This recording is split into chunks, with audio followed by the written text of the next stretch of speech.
वडनेर भैरव येथील सलादेबाबा दत्त मंदिर येथे होळी पूजन व होलिका उत्सव मोठ्या उत्साहात संपन्न। वडनेर भैरव येथील कुलस्वामिनी जोगेश्वरी माता सलादेबाबा दत्त मंदिर या ठिकाणी वडनेर भैरव गौरव काका चौक ते श्रीराम चौक या भागातील महिला व पुरुष यांनी होळी पौर्णिमेच्या निमित्ताने पूजा आरती करीत होळी उत्सव मोठ्या उत्साहात साजरा केला। यावेळी कुमारी वेदिका जाधव, कुमारी स्वरा जाधव, कुमारी भक्ती सगर यांच्या हस्ते मंदिरासमोरील होळीचे पूजन करून आरती करण्यात आली। यावर्षीची होळी मंदिराच्या वतीने कुमारिका यांना मान देत संपन्न करण्यात आली। राजमुद्रा ग्रुपच्या वतीने व्यसनमुक्त होळी म्हणून साजरी करण्यात आली, तर महिलांच्या वतीने प्रदूषणमुक्त होळीचा संकल्प यावेळी करण्यात आला। राजमुद्रा ग्रुपचे रक्षित जाधव व सोहम गणू सगर, कुमार स्वप्नील जाधव, कुमार भांबरे यांनी होळीची तयारी केली। महिला व मुलींनी आकर्षक रांगोळी काढलेली होती। होळी प्रज्वलित केल्यानंतर परिसरातील महिलांनी होळीला प्रदक्षिणा मारीत मनोभावे पूजा केली।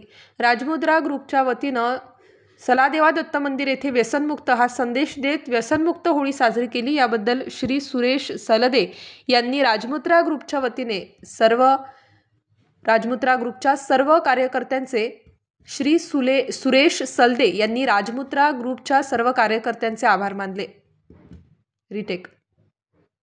राजमुद्रा ग्रुपच्या वतीने सलादेवा दत्त मंदिर येथे व्यसनमुक्त हा संदेश देत व्यसनमुक्त होळी साजरी केली। याबद्दल श्री सुरेश सलदे यांनी राजमुद्रा ग्रुपच्या सर्व कार्यकर्त्यांचे आभार मानले।